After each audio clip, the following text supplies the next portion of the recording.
Please don't forget subscribe to the channel and hit the bell to get notified of new daily videos. Aria and I had only been living together for 3 months when it started. We moved into this rambling old Victorian on the outskirts of town, drawn by its cheap rent and the way the morning light hit the dusty stained glass in the entryway. I was head over heels for her quiet intensity, the way her eyes crinkled when she laughed. We were building a life, or so I thought. Things were perfect, almost impossibly so, until that Tuesday night. I remember the date because it was our 3-month anniversary of moving in. We were sharing a bottle of cheap wine on the porch when she got quiet. Too quiet. She took my hand, her grip surprisingly cold. "There's something I need to tell you, Carson," she said, her voice barely a whisper. My heart sank, bracing for the usual relationship talk.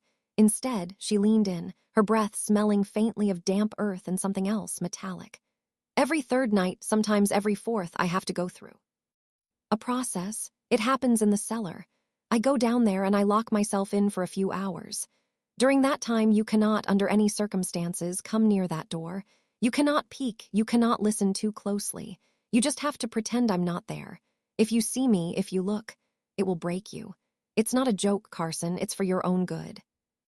I tried to laugh to dismiss it. "What, like you're a werewolf?" But her gaze was unwavering, devoid of humor.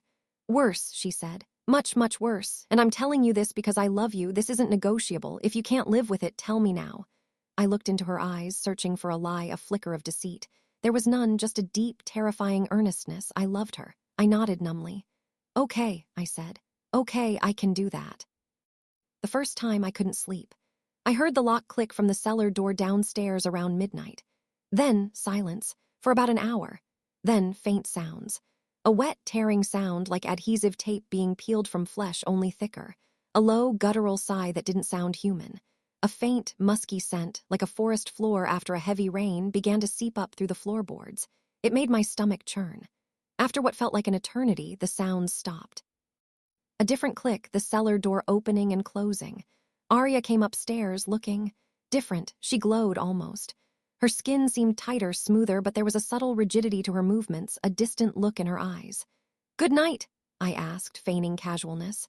She just smiled, a little too wide, and kissed my forehead. "Perfect," she said, and then slept soundly while I lay awake, heart pounding. This became our bizarre rhythm. Every few nights, the ritual. The sounds grew more distinct, more disturbing. Sometimes a series of rapid, rhythmic clicks like mandibles. Sometimes what sounded like heavy dragging. The smell intensified, sometimes smelling of ozone, sometimes of something sweet and sickly. I started losing sleep. My curiosity, at first mild, became an obsession. What was she hiding? What monstrous thing was my beautiful Aria transforming into? I imagined things, scales, chitin, segmented limbs. My mind raced with grotesque possibilities. I'd press my ear to the floor, my breath hitched, trying to decipher the noises, but I never dared go to the door. Not yet. I saw Aria less and less as my partner, and more as a beautiful, terrifying enigma. My old college friend, Mark, came to visit a few weeks ago. He's always been a boisterous, skeptical type, never one to let a mystery lie. I'd told him about Aria's odd, private time over too many beers one evening, trying to pass it off as a quirky habit. But I must have let slip too much of my unease, because he kept joking about her being a secret vampire or aliens in disguise. It was Saturday night. Aria had gone down to the cellar an hour earlier, the familiar click echoing through the quiet house. I was in the living room, nursing a bourbon, trying to ignore the subtle thump-scrape sound coming from below. Mark had disappeared from the kitchen, where he'd been making himself a late-night sandwich. A few minutes later, I heard it, a sharp metallic clink from downstairs. Then, a stifled gasp, followed by a raw, guttural scream that tore through the house. It wasn't Aria's scream. It was Mark's, a sound of pure, unadulterated terror, like an animal caught in a trap. I froze, every muscle locking up. No, he couldn't have. I stumbled down the stairs, adrenaline surging.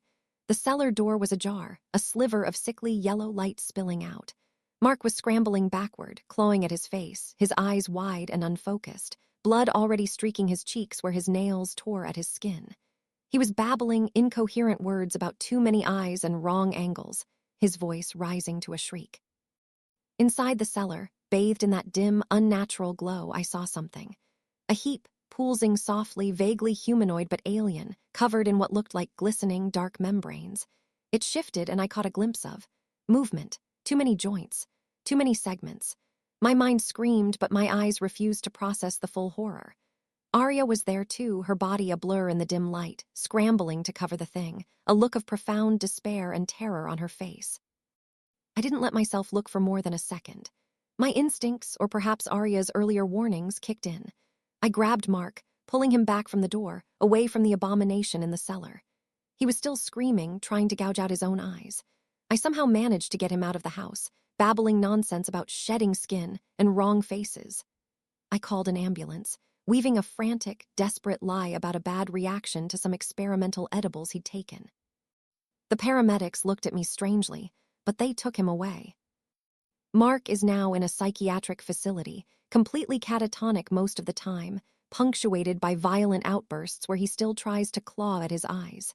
He hasn't spoken a coherent word since. The doctors say his psychosis is profound and possibly permanent. They found no drugs in his system. I haven't heard from the police yet, but I know it's only a matter of time. Aria hasn't said much. She just looks at me with those deep, dark eyes, sometimes almost accusingly, sometimes with an unfathomable sorrow. The process still happens. I still hear the sounds from the cellar, the thump scrape, the wet tearing, the low, alien hum. But now, when Aria comes upstairs, I see it. Not with my eyes, but in the way she holds herself, the subtle shift in her posture, the faint, almost iridescent sheen on her skin. I know what she is. I know what lies beneath what she becomes. And the worst part. Despite the terror, despite Mark's ruined life, despite my own shattered sanity, I still, sometimes, find myself wondering what it really looked like. The part I didn't quite see. The part that broke him. And I wonder if, one day, my curiosity will override my fear. What would happen then? I don't know if I want to find out. The cellar door is still locked at night, and I still wonder how much longer I can resist checking the keyhole. If you enjoyed this video, please hit the thumbs up button to like it. And please do subscribe to support the channel.